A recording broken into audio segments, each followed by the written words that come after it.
নতুন রাষ্ট্রপতির আগমনকে ঘিরে বঙ্গভবনে এখন শেষ মুহূর্তের ব্যস্ততা সাজানো হয়েছে ঐতিহাসিক দরবার হল। শপথ অনুষ্ঠানের জন্য সব আয়োজন সম্পন্ন করেছে সংশ্লিষ্ট কর্তৃপক্ষ। শুক্রবার সন্ধ্যা 7:30টায় বঙ্গভবনে শপথ নেবেন মির্জা ফখরুল ইসলাম আলমগীর। গতকাল জাতীয় সংসদে অনুষ্ঠিত রাষ্ট্রপতি নির্বাচনে 255 ভোট পেয়ে নির্বাচিত হন মির্জা ফখরুল ইসলাম আলমগীর। তার প্রতিদ্বন্দ্বী অলি আহমদ পান 88 ভোট। দীর্ঘ ৩৫ বছর পর সংসদ সদস্যদের সরাসরি ভোটে প্রতিদ্বন্দ্বিতাপূর্ণ রাষ্ট্রপতি নির্বাচন অনুষ্ঠিত হলো। নতুন রাষ্ট্রপতি ঘিরে মানুষের প্রত্যাশাও কম নয়। রাজনৈতিক বিভাজনের ঊর্ধ্বে উঠে রাষ্ট্রের অভিভাবক হিসাবে তিনি সবার আস্থা অর্জন করবেন এমন প্রত্যাশা অনেকের। গোটা জাতি নতুন নবনির্বাচিত মহামান্য রাষ্ট্রপতি মির্জা ফখরুল ইসলাম আলমগীর পেয়ে গোটা জাতি গর্বিত।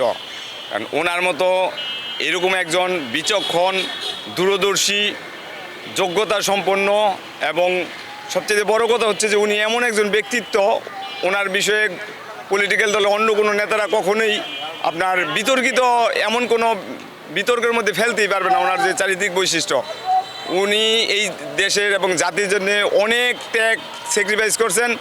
এই জন্য আল্লাহর পক্ষ থেকে ওনাকে মর্যাদা দান করছেন, আমি মনে করি। এটা চাই দেশ ভালো থাকুক, মানুষ শান্তি থাকুক। মানুষ যে অশান্তিটা ভোগ করতেছে, অশান্তির থেকে অনেক ভালো থাকার জন্য মানুষ চায়, আর কিছু চায় না। নতুন রাষ্ট্রপতি বলতে এখন আমরা দেশের শান্তি চাই। রাষ্ট্রপতি কি করলো, প্রধানমন্ত্রী কি করলো, সেটা বড় কথা না। বড় কথা হলো আমরা যেন শান্তিতে থাকতে পারি। একই সঙ্গে সুন্দর, শান্তিপূর্ণ ও বৈষম্যহীন বাংলাদেশ গঠনে তার সাংবিধানিক দায়িত্ব যথাযথভাবে পালনের প্রত্যাশাও রয়েছে। দেশের মানুষ সবাই চায় যে শান্তিতে চলাচল করতে পারি, বা বাড়িতে রোডে বাড়িলে আমরা যে বাসায় নিরাপত্তাভাবে যাইতে পারি, বা এই জায়গায় এই দেশে মনে করেন যে মানুষ সবাইকে নিয়ে যার দল যার ধর্ম যে পালন করে আমরা সবাই একসাথে চলতে পারি। আশা প্রত্যাশা হচ্ছে আমাদের যে আশাটা ছিল আগে, এই যে আমাদের দলের একটা যোগ্য মহাসচিব মির্জা ফখরুল ইসলাম আলমগীর সাহেব, সেই রাষ্ট্রপতি, রাষ্ট্রপ্রধান, আমি অনেক খুশি। আর আমি আশা করি যে বাংলার জনতা অবশ্যই ওনার এখানে স্বস্তি পাবে। আর যদি কোনো রাজনৈতিকভাবে উনি ধরে নেয় ওনার পেশাগত, তাহলে অথবা জিনিসটা তো অন্যরকম হবে। তবে আশা করি উনি কাজ করবে দেশে মানুষের জন্য, এবং দেশে মানুষের জন্য প্রত্যাশা থাকবে। রাষ্ট্রপতি তো দেশের অভিভাবক, সেই হিসাবে আমি মনে করি যে গণতান্ত্রিক রাষ্ট্র হিসাবে সবাইকে এক চোখে দেখতে হবে।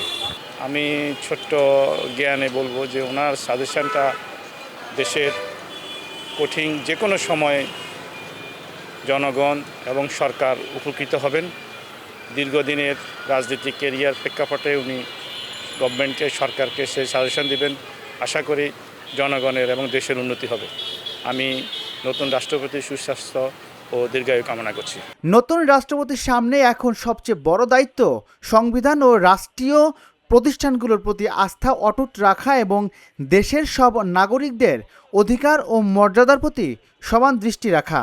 বঙ্গভবনের নতুন অধ্যায়ে সেই প্রত্যাশা এখন সাধারণ মানুষের। দেশের 23তম রাষ্ট্রপতি নির্বাচিত হয়েছেন মির্জা ফখরুল ইসলাম আলমগীর, আর সেজন্যই বঙ্গভবনে শুরু হয়েছে নতুন কর্মতৎপরতা। আজ সন্ধ্যায় শপথের মধ্য দিয়েই শুরু হবে তার নতুন পথচলা। রাজিবুল ইসলাম, ঢাকা জার্নাল, ঢাকা।